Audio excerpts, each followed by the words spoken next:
Andy Sigo, Nick Velasco, Jason Webb. Ilan lamang sila sa mga kasabayan ni Lowell Briones sa PBA draft noong 1997. Siya ay round 1 5th pick overall sa draft na ito.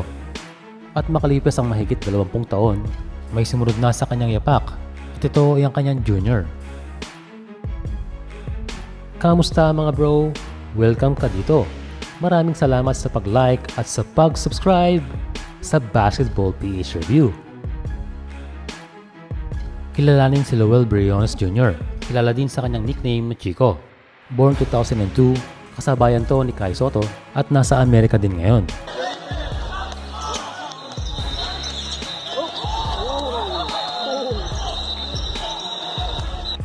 Parehong Pilipino ang kanyang magulang, ipinanganak sa Pilipinas at nag-aral muna sa Ateneo de Cebu bago sila mag-migrate sa Amerika.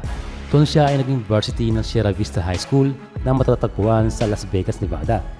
Mabilis din ang pagtangkad ni Chico dahil nung 14 years old pa lang siya ay 6'1 pa lamang. At ang latest nga po, siya ay tumatangkad na ngayon ng 6'6".